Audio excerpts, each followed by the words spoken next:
नमस्कार, आपके साथ मैं हूं सुखवीर। आप देख रहे हैं आपका अपना चैनल भिवानी हालचाल। सबसे पहले एक नजर आज की न्यूज हेडलाइंस पर। बिहार चुनाव से पहले राहुल गांधी ने मानी हार, कहा सांसद धर्मवीर सिंह। हरियाणा विद्यालय अध्यापक संघ, सर्व कर्मचारी संघ और STFI ने दिया सचिवालय के सामने धरना। वोट चोरी के आरोप गंभीर, लोकतंत्र की यह हत्या, कहा दिग्विजय चौटाला ने। जिला युवा महोत्सव का शुभारंभ किया विधायक सराफ ने। MPSW कर्मचारियों ने CMO के माध्यम से सरकार के नाम दिया ज्ञापन पत्र। राष्ट्रीय एकता शिविर में सेवा, एकता और संस्कृति का अद्भुत संगम।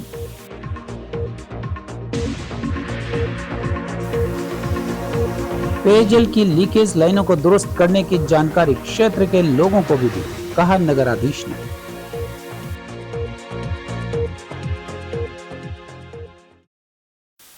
किसान सभा का जत्था किसानों को न्याय दिलाने के लिए रोज का मेव हुआ रवाना।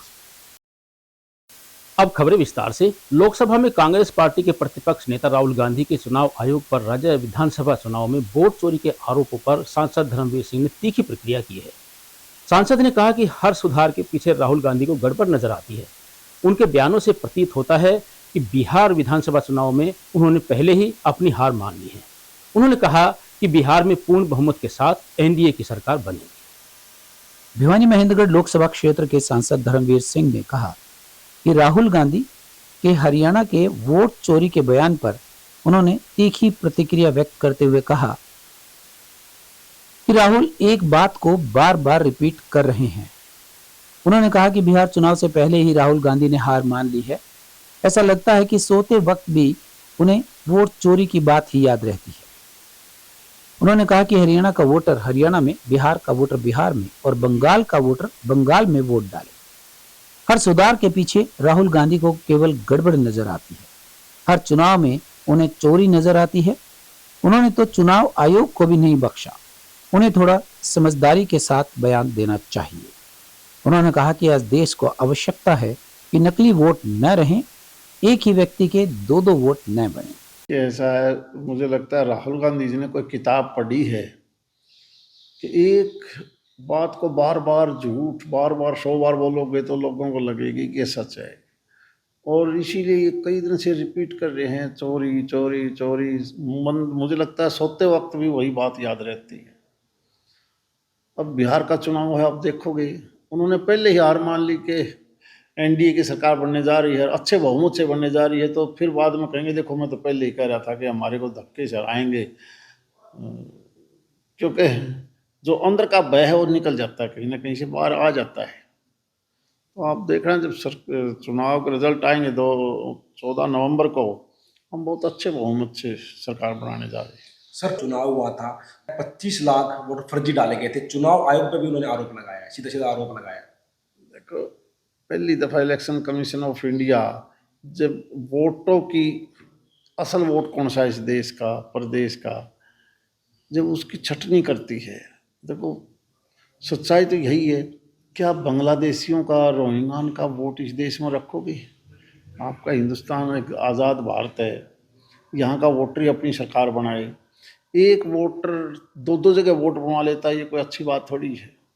हरियाणा विद्यालय अध्यापक संघ, सर्व कर्मचारी संघ, school teachers federation of India ने लंबित मांगों को लेकर सरकार के खिलाफ प्रदर्शन किया। प्रदर्शन का नेतृत्व कर रहे मास्टर सुखदर्शन सरोहा ने सरकार से नियुक्ति की शर्तों के अनुरूप JBT, PGT व PGT अध्यापकों को ACP का लाभ देने और स्कूलों में कार्यरत अस्थायी स्टाफ को नियमित करने की सरकार से मांग। हरियाणा विद्यालय अध्यापक संघ, सर्व कर्मचारी संघ हरियाणा और school teachers federation of India ने धरने का नेतृत्व मास्टर सुखदेव सिंह के अध्यक्षता में किया और उन्होंने सरकार से अपनी लंबित मांगों को तुरंत पूरा करने की अपील की। उन्होंने कहा कि शिक्षा एक सतत प्रक्रिया है, इसलिए अतिथि शिक्षकों, कंप्यूटर ऑपरेटर्स और स्कूल में कार्यरत अस्थायी स्टाफ की हरियाणा कौशल रोजगार योजना के तहत नियमित किया जाना चाहिए। धरने में बड़ी संख्या में शिक्षक और कर्मचारी शामिल हुए और उन्होंने सरकार के खिलाफ जमकर नारेबाजी। संघ ने चेतावनी दी कि यदि उनकी मांगों पर जल्द कार्यवाही नहीं हुई तो आंदोलन को राज्य स्तर पर और व्यापक कर दिया जाएगा। हम अध्यापकों की मांग और मुद्दों को लेकर अपना ज्ञापन डीओ के माध्यम से सीएस हरियाणा सरकार को आज भेजेंगे। लंबे समय से अध्यापकों की लंबित मांगे हैं। अधिकारियों से बार बार मिलने के बाद भी उनका समाधान नहीं हो सका है। तो अध्यापक संघ में शिक्षकों में इसको लेकर भारी रोष है। हमने प्रयास किया जिला शिक्षा अधिकारी के माध्यम से भी अपनी बातों को मांगों को मनवाने का, लेकिन कुछ डिमांड ऐसी है कि वो यहाँ पर नहीं हो पा रही पूरी। तो डायरेक्टर लेवल के ऊपर जो है वो मांगे पूरी होनी है। सरकार का रवैया उदासीन बना हुआ लगातार कर्मचारियों की मांगों के प्रति। बात करें मुख्य मांगे क्या है आपकी जो लंबित समय से चली आ रही हैं? एक तो सबसे मुख्य मांग हमारी एसीपी की, तो कुछ नियमावली 2012 आई है हमारे शिक्षा विभाग की, उसके तहत एसीपी नहीं लगा रही महकमा उनको। उसमें ये है कि भाई आपके 50% मार्क्स होने चाहिए आपके ग्रेजुएशन लेवल में या जो कोर्स आपने किया उसमें। लेकिन जब 2012 से पहले जो टीचर लगे थे तभी ऐसी 50% की कोई कंडीशन नहीं थी। आज सरकार 50% की कंडीशन लगा रही है कि अगर आपके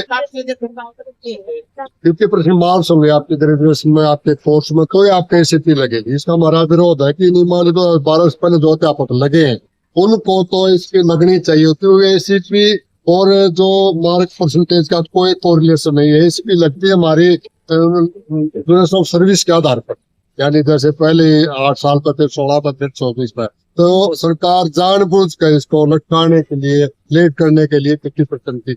हरियाणा विद्यालय अध्यापक संघ राज्य संघ आज जो हमारा यहाँ इसी मुख्यालय पर धरना चला हरियाणा विद्यालय अध्यापक संघ के आह्वान पर, ये school teacher federation of India हमारा राष्ट्रीय लेवल पर संगठन है। इसके आह्वान पर अध्यापकों की मांगों को लेकर हम ये कार्यक्रम कर रहे हैं और ये पूरे हरियाणा में कार्यक्रम आज भिवानी जिले का नंबर है। और इसके तहत मुख्य मांग हमारी जो स्कूलों को मर्जर किया जा रहा है, मतलब शिक्षा के मतलब बढ़ाने की बजाय स्कूल को बंद किया जा रहा है। तो ये हमारा जो एसटीएफआई का जो सम्मेलन था उसमें मुख्य मांग थी कि नए स्कूल खोले जाए, सार्वजनिक क्षेत्र का मतलब सार्वजनिक शिक्षा का विस्तार किया जाए। दूसरा जो पेरेंट्स की मतलब माता पिता की मेडिकल की कंडीशन लगा दी कि मतलब अगर कोई अभिभावक किसी का अभिभावक पेंशन लेता है तो वो भी उसमें जोड़ दी, उसका मेडिकल मतलब बिल पास नहीं हो रहा। हम अभी कल 4 तारीख को एसीएस के साथ मीटिंग करके आए हैं, लेकिन एसीएस साहब भी मतलब हाथ खड़े कर रहे हैं कि ये सरकार का मामला है, ये सरकार ने नीति बनानी है। दूसरा जो एलटीसी का पिछले मतलब नया ब्लॉक ईयर शुरू हो गया 2024 से 27 का ब्लॉक ईयर। भिवानी के देवीलाल सदन में आयोजित युवा प्रदेश कार्यक्रम की बैठक में भाग लेने पहुंचे जेजेपी के युवा प्रदेश अध्यक्ष दिग्विजय सिंह चौटाला ने सत्ता पक्ष पर जमकर निशाना साधा। उन्होंने कहा कि प्रदेश में सरकार का नहीं अधिकारियों का राज है। प्रदेश का बच्चा बच्चा जानता है कि नायब सिंह सैनी डम्मी सीएम हैं, इस बात को स्वीकारना चाहिए। जेजेपी के युवा प्रदेश अध्यक्ष दिग्विजय चौटाला ने भाजपा पर बड़े आरोप लगाए। उन्होंने कहा कि वोट चोरी का मामला देश के लिए गंभीर मुद्दा है। इस मामले की तह तक जांच होनी चाहिए ताकि लोगों का प्रजातंत्र पर विश्वास बना रहे। वोट चोरी करना लोकतंत्र की हत्या है। उन्होंने कहा कि वोट चोरी कर भाजपा दिखावे के लिए प्रचार प्रसार करती है, असल में इन लोगों ने बहुत बड़ा घोटाला कर रखा है। वहीं दिग्विजय ने इनेलो नेता अभय सिंह चौटाला को नसीहत देते हुए कहा कि उन्हें सभ्य भाषा बोलनी चाहिए।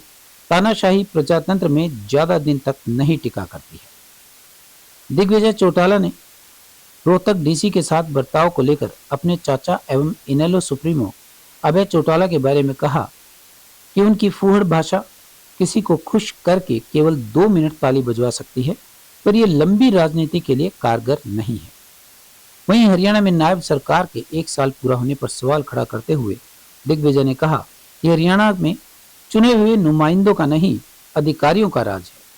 हरियाणा में ऐसा लगता है कि जैसे कि राष्ट्रपति शासन लागू हो। गांव के अंदर जनसंपर्क अभियान के तौर पर मुझे सभी कार्यकर्ताओं के साथ जाने का अवसर मिला। संगठन को प्रभावी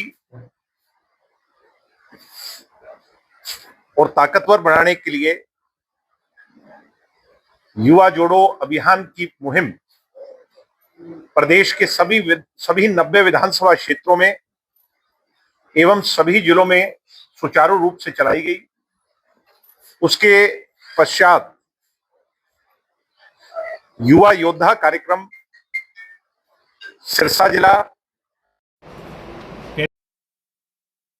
और अब आपने पीछे सोशल मीडिया के माध्यम से देखा बहुत बड़ा आयोजन फरीदाबाद की धरती पर हुआ। हमारा एक ही लक्ष्य है, प्रदेश की 60% आबादी, जिसके आज के जो ज्वलंत मुद्दे हैं,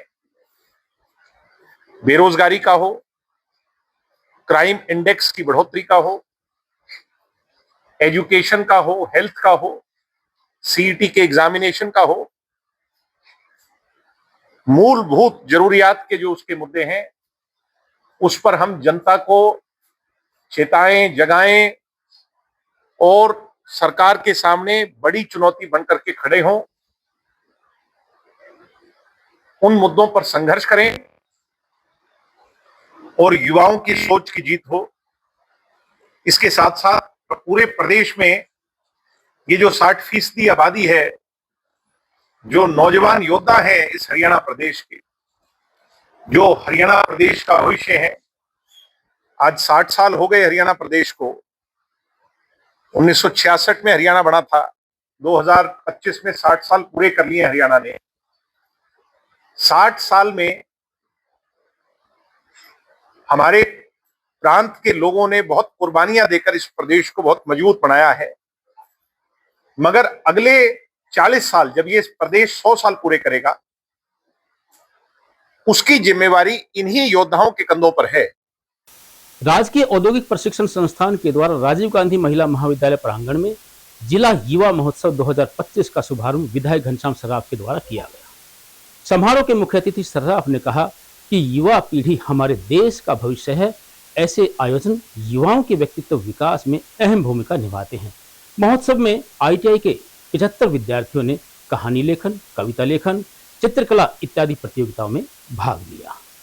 ITI के प्राचार्य बलबीर सिंह ने बताया कि इस महोत्सव के विजेता प्रतिभागियों को प्रदेश स्तरीय युवा महोत्सव में भाग लेने का अवसर मिलेगा। जिला युवा महोत्सव के शुभारंभ अवसर पर विधायक घनश्याम सर्राफ ने कहा कि युवा पीढ़ी हमारे देश का भविष्य है और ऐसे आयोजन उनके व्यक्तिगत विकास में अहम भूमिका निभाते हैं। प्रत्येक युवा के अंदर कोई ना कोई विशेष प्रतिभा छिपी होती है, जिसे पहचानने और निखारने के लिए इस प्रकार के मंच अति आवश्यक हैं।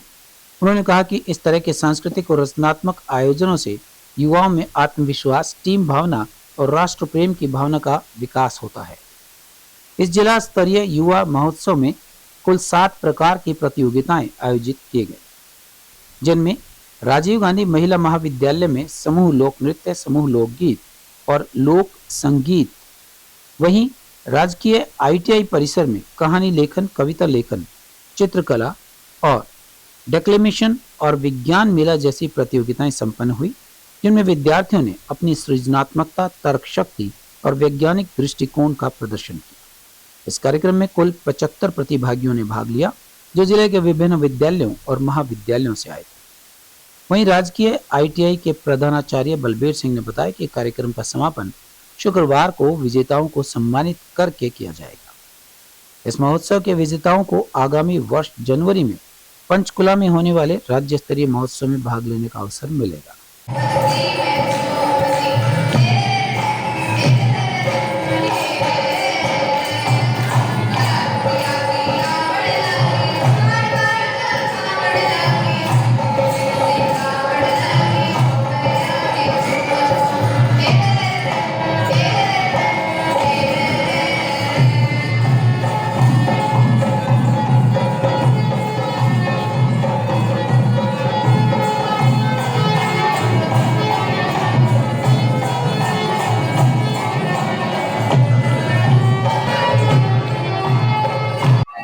इसके अंदर पदार्पण करने का मुझे मौका मिला है।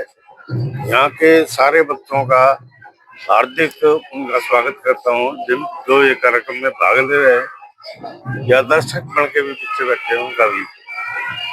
मेरे साथ हमारे साथ ही अमित भाई जी, राम अवतार जी, प्रिंसिपल महोदय, हमारे इस कार्यक्रम के सीईओ साहब, हम सब लोग मिलके जिस प्रकार से बेटियों को ऊंचा बढ़ाने का और उनका एक रास्ता दिखाने का काम किया गया है, मैं ऐसी सभी बेटियों को अभिनंदन करता हूँ। उन्होंने समाज के लिए जब भी कोई उनके ऊपर जरूरत आनी पड़ती है तो समाज हर तरह से इनके लिए तैयार है। आज ये नृत्य के माध्यम से भी हमें ये देखने को मिला कि लड़कियां हमारी सशक्त है और सुदृढ़ है। ऐसी लड़कियों का जीवन हमारे लिए एक वरदान साबित होगा। आने वाले समय में भारत पूरी विकास की मात्रा में बढ़ेगा। मैं त्रिलोकचंद प्राचार्य राजीव गांधी राजकीय महिला महाविद्यालय भिवानी। आज हमारे महाविद्यालय में कौशल विकास एवं औद्योगिक प्रशिक्षण विभाग के सौजन्य से जिला स्तरीय युवा समारोह का आयोजन करवाया जा रहा है। इस युवा समारोह में लगभग 600 से 700 प्रतिभागी भाग ले रहे हैं और माननीय विधायक एवं पूर्व मंत्री हरियाणा सरकार श्री घनश्याम दास जी सराफ इस समारोह के अंदर मुख्य अतिथि के रूप में शिरकत कर रहे हैं। और यहाँ पर ये जो कार्यक्रम है इसके अंदर समूह नृत्य, समूह गान एवं लोक गीतों के कार्यक्रम आयोजित करवाए जा रहे हैं। यह युवा समारोह हमारे युवाओं के लिए एक प्रेरणा का स्रोत बनकर आया है, क्योंकि आज युवा हम कहीं ना कहीं देख पा रहे हैं, कहीं नशे में भटक रहा है, कहीं युवा कहीं सुसाइड अवसाद के अंदर चल रहा है। इन सब से दूर करने के लिए, हमारी लोक संस्कृति से जुड़ने के लिए, हमारी धरोहर से जुड़ने के लिए, विरासत से जुड़ने के लिए एक बहुत ही अच्छा माध्यम है। इससे जुड़कर जब विद्यार्थी युवा अपनी संस्कृति से जुड़ता है, जड़ों से जुड़ता है, तो वह अवसाद से परे रहता है, हीन भावना से दूर रहता है, किसी भी प्रकार की दुर्बलता उसके मन में नहीं रहती है, वह नव ऊर्जा के साथ आगे बढ़ता है।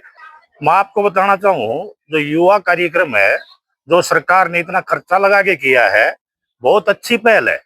युवा भटक रहे हैं, जो अपनी संस्कृति हरियाणा की है, इंडिया की है, उसकी छोड़ के विदेशी संस्कृति को अपना रहे हैं। इसको ध्यान हटाने के लिए ये प्रोग्राम सरकार द्वारा किया जा रहा है। सरकार इसके लिए बहुत सराहनीय कदम है।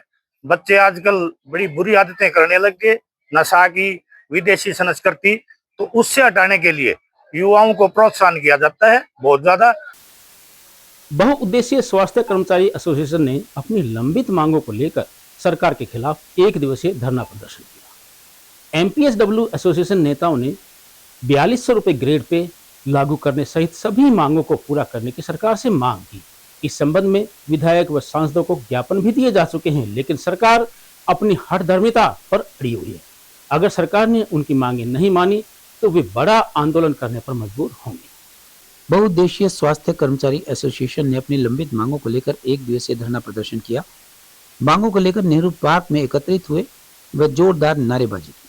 साथ ही मांगे पूरी न होने पर बड़े आंदोलन की चेतावनी दी। उन्होंने कहा कि कार्यरत महिला एमपीएचडब्ल्यू की काफी लंबे समय से जायज मांगों की सरकार की तरफ से अनदेखा किया जा रहा है। मांगों के ज्ञापन सभी विधायक व सांसदों के द्वारा सरकार के पास भेजे जा चुके हैं, पर सरकार हठधर्मिता पर अड़ी हुई है। इनके विरोध में गुरुवार को रोष प्रदर्शन किया जाएगा। सरकार के नाम ज्ञापन पत्र भी भेजा जाएगा। उन्होंने कहा कि सरकार इन मांगों पर कोई ठोस कदम नहीं उठाना चाहती है तो एमपीएचई वर्ग कोई बड़ा फैसला लेने पर मजबूर हो जाएगा। मेरा नाम सोनू राठी है और मैं राज्य का उप प्रधान एमपीएसडब्ल्यू एसोसिएशन का सदस्य हूँ। मेरा आज सरकार से अनुरोध है, जो हमारा आज का 1 दिन का रोष प्रदर्शन है, हम ये चाहते हैं कि जो हमारी बहनें हैं इनको 4200 का ग्रेड पे मिले और इन्हें पक्का किया जाए, क्योंकि 1998 के अंदर सरकार एक पॉलिसी लेकर के आई थी, जिस पॉलिसी के आधार पर एनएचएम स्वास्थ्य विभाग की एक हिस्सा बनाया गया। जब से अब तक सरकार ने इनको न तो पक्का किया है, न ही पक्के कर्मचारी के समान इनको वेतन दिया है। हमारा सरकार से आग्रह है, और हमने पीछे भी 2018 के अंदर हड़ताल 24 दिन जो हमारी चली थी सफल हड़ताल, उसमें भी जो हमने बढ़ चढ़ करके हिस्सा लिया और हम विजयी होकर के इस तरह से उठे थे। आज हम यहाँ नेहरू पार्क में हमारे जो एमपीएसडब्ल्यू एनएचएम में कार्यरत हैं, उनकी मांगों के लिए हम आज 1 दिवसीय रोष प्रदर्शन के लिए इकट्ठे हुए हैं। हमारी बहनों की जो मांगे हैं, 4200 ग्रेड की सबसे बड़ी मांग है, ड्रेस अलाउंस है और एफटीए है। इन मांगों की तरफ सरकार बिल्कुल ध्यान नहीं दे रही है। भाई आज एक दिवसीय हमने रोष प्रदर्शन करके और जो ज्ञापन सीएमओ साहब के माध्यम से हम सरकार के पास भेजेंगे और इस मांगों पर सरकार हमारे समय रहते हुए भाई अपना पूरा करे, नहीं तो हम बड़ा आंदोलन करने के लिए तैयार रहेंगे। भगत सिंह चौक पर राजकीय मॉडल संस्कृति कन्या वरिष्ठ माध्यमिक विद्यालय में चल रहे एनएसएस के राष्ट्रीय एकता शिविर का समापन हो गया है। समापन अवसर पर मुख्य अतिथि एसएनओ दिनेश कुमार ने कहा कि राष्ट्रीय सेवा योजना समाज सेवा, राष्ट्रीय एकता और युवा नेतृत्व के विकास का सशक्त माध्यम है। समापन समारोह में वित्त अधिकारी गुरप्रीत, खंड शिक्षा अधिकारी अनिल कुमार गौड़ और विद्यालय प्राचार्य राजेश शर्मा विशिष्ट अतिथि के तौर पर उपस्थित रहे। राष्ट्रीय एकता शिविर में आयोजित प्रतियोगिताओं में विजेता स्वयंसेवकों को मुख्य अतिथि ने सम्मानित किया। राजकीय मॉडल संस्कृति वरिष्ठ माध्यमिक विद्यालय लोहड़ में चल रहे राष्ट्रीय सेवा योजना के समापन समारोह शिविर में एनएसएस हरियाणा के एसएनओ दिनेश कुमार ने कहा कि इस शिविर ने देश के विभिन्न हिस्सों से आए स्वयं सेवकों को एक दूसरे की संस्कृति को समझने और साझा करने का अवसर दिया है। शिविर की रिपोर्ट संदीप शर्मा द्वारा प्रस्तुत की गई, जिसमें शिविर के दौरान सामाजिक, सांस्कृतिक और सेवा संबंधित गतिविधियों का विवरण दिया गया। प्रतियोगिता में विजेता स्वयं सेवकों को मेडल व स्मृति चिन्ह भेंट कर सम्मानित किया गया। मुख्य अतिथि एसएनओ दिनेश कुमार ने शिविर में कहा कि राष्ट्रीय सेवा योजना समाज सेवा, राष्ट्रीय एकता और युवा नेतृत्व के विकास का सशक्त माध्यम है। ऐसे शिविर न केवल युवाओं में सेवा भावना जगाते हैं, बल्कि देश की विविधता में एकता के भाव को सुदृढ़ भी करते हैं। समारोह के दौरान उत्साह, अनुशासन और भावनात्मक एकता का अद्भुत वातावरण रहा। स्वयं सेवकों ने देशभक्ति और सेवा के भाव के साथ शिविर की सफलता को नई ऊंचाइयों तक पहुंचाया। ये एनएसएस का राष्ट्रीय एकता शिविर था, जो कि 31 अक्टूबर को यहाँ शुरू हुआ था। आज इसका 7वां दिन है। कई राज्यों के बच्चों ने इसमें भाग लिया। जैसा कि ये आयोजन हरियाणा सरकार के उच्चतर शिक्षा विभाग के द्वारा करवाया जा रहा था, ये उच्चतर शिक्षा विभाग के द्वारा प्रायोजित था। 7 दिन तक ये विभिन्न राज्यों के बच्चे यहाँ पर आते हैं, एक दूसरे के साथ रहते हैं और ये 200 बच्चे यहाँ पर एक दूसरे की संस्कृति से जानकारी लेते हैं, रूबरू होते हैं, एक दूसरे की भाषा, बोलियां सब सीखते हैं, खान पान, रहन सहन सब चीज़ें सीखते हैं। और जब ये यहाँ से जाते हैं तो बहुत अच्छी यादें लेके जाते हैं, क्योंकि यहाँ पर जो अलग अलग तरह की प्रतियोगिताएं होती है, अलग अलग तरह के व्याख्यान होते हैं, उनसे ये बच्चे एक नया नज़रिया समाज के प्रति लेके जाते हैं। समाज की समस्याओं का ये अध्ययन करते हैं और समाज को जागृत करने का कार्य करते हैं और इससे इनका भी पर्सनैलिटी डेवलपमेंट होता है, व्यक्तित्व विकास होता है। हरियाणा सरकार प्रतिवर्ष इस तरह के 10 राष्ट्रीय एकता शिविरों का आयोजन करवाती है, जिनमें से 4 स्कूल के बच्चों के लिए होते हैं और 6 कॉलेज और यूनिवर्सिटी के बच्चों के लिए होते हैं। देखिए, एनएसएस जो है भारत सरकार की एक स्कीम है, तो भारत सरकार की स्कीम के माध्यम से हम देखते हैं कि एनएसएस के बच्चे का सबसे पहला तो पर्सनैलिटी डेवलपमेंट होता है। वो जो पर्सनैलिटी डेवलपमेंट होता है उसका तरीका ये होता है कि वो समाज में रह के समाज की समस्याओं का अध्ययन करे और फिर उनके निराकरण का तरीका सीखे और बताए, समाज के लोगों को जागृत करे। जस्ट लाइक एक छोटा सा हम उदाहरण लेते हैं स्वच्छता अभियान का। माननीय प्रधानमंत्री जी के नेतृत्व में बहुत अच्छे से स्वच्छता अभियान चलाया जा रहा है, तो हम उसके दौरान देखते हैं कि हमारे ये जो बच्चे होते हैं ये समाज के विभिन्न हिस्सों में जाते हैं, गांव में जाते हैं, स्लम के एरिया में जाते हैं और वहां पर जाके ये लोगों को जागृत करते हैं, स्वच्छता का महत्व बताते हैं।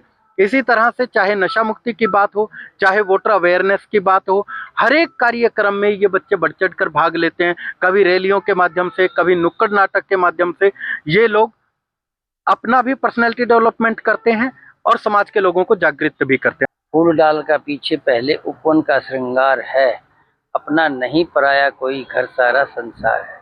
जब बच्चा माँ के गर्भ से पैदा होता है उसको कुछ भी ज्ञान नहीं होता, धाय माँ उसको फोआ सुंघा देती है, अर्थात वो दूध पीता है तो किसी दूसरों के हाथों से। यही संस्कार लेकर के हमारे एनएसएस के जवानों को सिखाया जाता है कि आप समाज सेवा में अग्रणीय बने, आगे बढ़ें।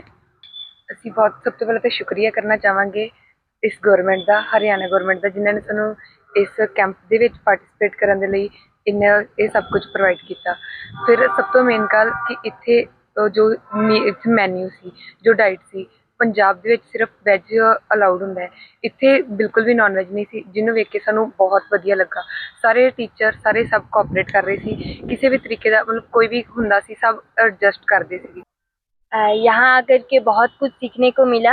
यहाँ अलग अलग भाषाओं को जानना, पहचानना, वहाँ की वेशभूषा संस्कृति को जाने पहचाने, और यहाँ के सर खान पान था। हमने ऐसा चीज़ खाया जो हमने कभी सोचा नहीं था क्या है, ऐसा करके हम लोग डेली खाते थे तो पूछते थे मैथ वालों को। और यहाँ हमने अपने आप को कोई भी मुसीबत में एडजस्ट करना सीखा। भिवानी शहर के अधिकतर क्षेत्रों में आ रही दूषित पेयजल आपूर्ति और लाइन लीकेज शिकायतों पर नगराधीश अनिल कुमार ने जन स्वास्थ्य अभियांत्रिकी विभाग अधिकारियों को निर्देश दिए हैं कि वे तुरंत लीकेज को दुरुस्त करके संबंधित क्षेत्र वासियों को अवगत करवाएं, ताकि विभाग की कार्यप्रणाली के बारे में आम जन को पता चल सके। लघु सचिवालय में आयोजित समाधान शिविर में उन्होंने क्रीड के अधिकारियों को परिवार पहचान पत्र में आ रही शिकायतों के समाधान के बारे में भी निर्देश दिए।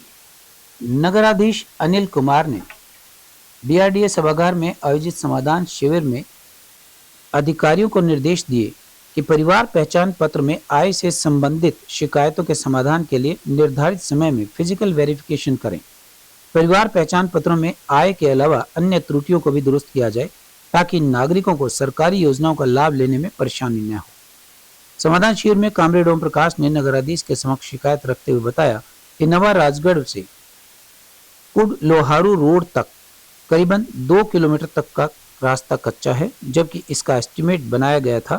इस रोड को बनाने के लिए कोई भी विभाग शोध नहीं ले रहा है, इससे लोगों को परेशानी का सामना करना पड़ रहा है। वहीं नगराधीश ने जन स्वास्थ्य अभियांत्रिकी विभाग के अधिकारियों को निर्देश दिए कि वे पेयजल की लीकेज लाइनों से संबंधित शिकायतों को प्राथमिकता के आधार पर लें और उनका समाधान करें। समाधान शिविर में हमारे पास हर विभाग से संबंधित शिकायतें आती हैं, जिसमें जो भिवानी का जो जनरल ट्रेंड है उसमें ज़्यादातर शिकायतें हमारे पास फैमिली आईडी से रिलेटेड आती हैं। तो जो लोगों की अपनी इनकम कम करवाने के बारे में या कोई अलग मेंबर जुड़ गया जो फैमिली में नहीं है, इस तरीके की शिकायतें हमारे पास आती हैं। तो यहाँ रिजोल्व होने की होती है, वो यहाँ रिजोल्व करा दी जाती हैं, बाकी हेडक्वार्टर हम मार्क कर देते हैं। इसके अलावा पब्लिक हेल्थ से रिलेटेड हमारे पास शिकायतें जो हैं भिवानी में, जैसा कि आपको पता है कि पानी पीने के पानी की और सीवर की वो समस्या है, तो उसकी शिकायतें आती हैं, तो वो हल कराते हैं। इसके अलावा कुछ शिकायतें अलग अलग डिपार्टमेंट की आती हैं, तो वो उनको मार्क कर दी जाती हैं और फिर हर फ्राइडे को उसका रिव्यू होता है। तो यही था, आज भी यही इसी ट्रेंड के अनुसार आज भी फैमिली आईडी की शिकायतें ज़्यादा प्राप्त हुई। उसके अलावा बाकी डिपार्टमेंट समाधान शिविर तो एक माध्यम है ही अपनी समस्या को हल करवाने का। उसके अलावा आप जिसको भी समस्या है वो कंसर्न अपने फैमिली आईडी का जो ऑफिस है डी के पास, वहाँ अपनी शिकायत दे सकता है। जहाँ तक समस्या की आप बता रहे हैं, तो ऑनलाइन पोर्टल होने की वजह से लोगों में कुछ जो अवेयरनेस की कमी की वजह से भी ये चीज़ें हो जाती हैं।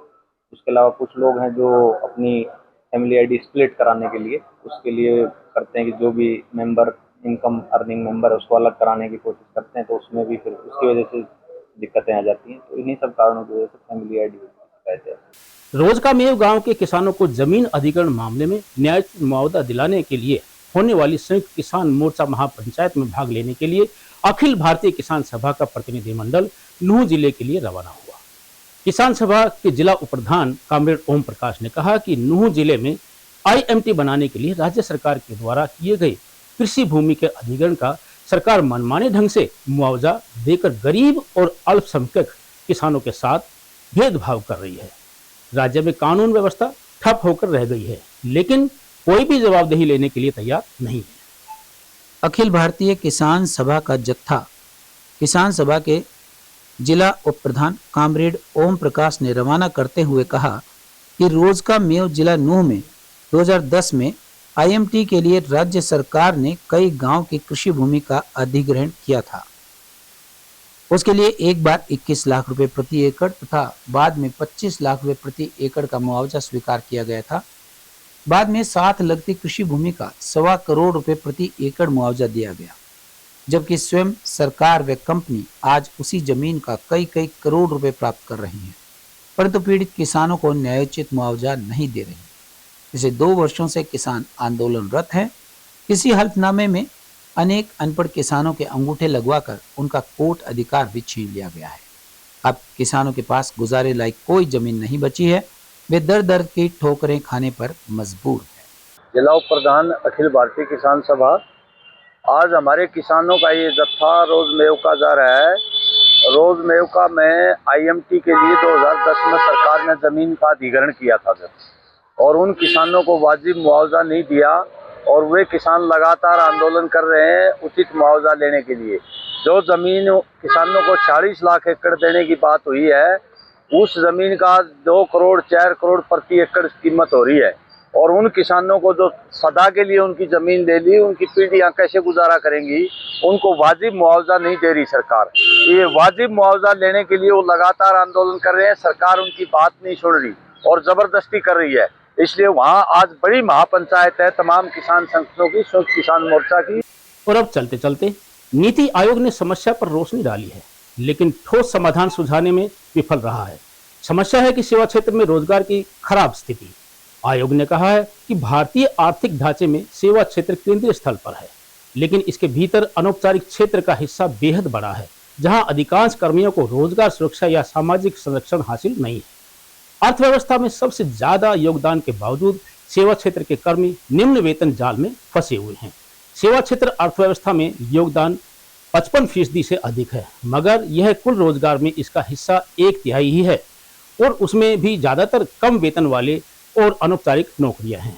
रिपोर्ट के मुताबिक 2023-24 के अंत तक सेवा क्षेत्र में 18 करोड़ 80 लाख लोगों को काम मिला हुआ था, मगर रोजगार का यह क्षेत्र गहरे ढांचागत विभाजन का शिकार है। एक तरफ सूचना तकनीक, वित्त, स्वास्थ्य और पेशेवर सेवाओं में उच्च स्तरीय रोजगार है, तो दूसरी ओर अनौपचारिक क्षेत्र है, जिसके भीतर 55.7% कर्मी स्वरोजगार श्रेणी में आते हैं। बिना सामाजिक सुरक्षा वाले वेतन भोगी कर्मियों की संख्या 29% है। 9.2% लोग घरेलू कामकाज में सहायक की भूमिका निभा रहे हैं, जबकि 6.2% दिहाड़ी मजदूर हैं। स्पष्ट है कि सेवा क्षेत्र ज्यादातर कर्मियों को किसी तरह जीने का सहारा भर दे रहा है, लेकिन उससे ऐसे उपभोक्ता तैयार नहीं हो सकते जो बाजार का विस्तार करें। तो आयोग ने कहा है कि सेवा क्षेत्र के लिए नए नीतिगत नजरिए की जरूरत है। महिलाओं और युवाओं में कौशल विकसित करने, डिजिटल एवं ग्रीन अर्थव्यवस्था की तकनीक में विशेष निवेश करते हुए उसके लिए कर्मी तैयार करने और संतुलित क्षेत्रीय विकास की नीतियां लागू करने जैसी नीति आयोग के सुझाव गौरतलब है। मगर मुद्दा यह है कि ये काम करेगा कौन। और अंत में फिर से एक नजर आज की न्यूज हेडलाइंस पर। बिहार चुनाव से पहले राहुल गांधी ने मानी हार, कहा सांसद धर्मवीर सिंह। हरियाणा विद्यालय अध्यापक संघ, सर्व कर्मचारी संघ और STFI ने दिया सचिवालय के सामने धरना। वोट चोरी के आरोप गंभीर, लोकतंत्र की यह हत्या, कहा दिग्विजय चौटाला ने। जिला युवा महोत्सव का शुभारंभ किया विधायक सराफ ने। MPSW कर्मचारियों ने CMO के माध्यम से सरकार के नाम दिया ज्ञापन पत्र। राष्ट्रीय एकता शिविर में सेवा, एकता और संस्कृति का अद्भुत संगम।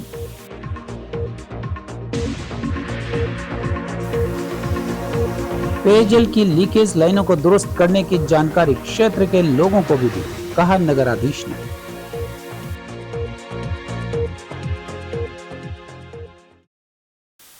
किसान सभा का जत्था किसानों को न्याय दिलाने के लिए रोज का मेव हुआ रवाना। अब मुझे दीजिए इजाजत। देखते रहिए आपका अपना चैनल भिवानी हलचल।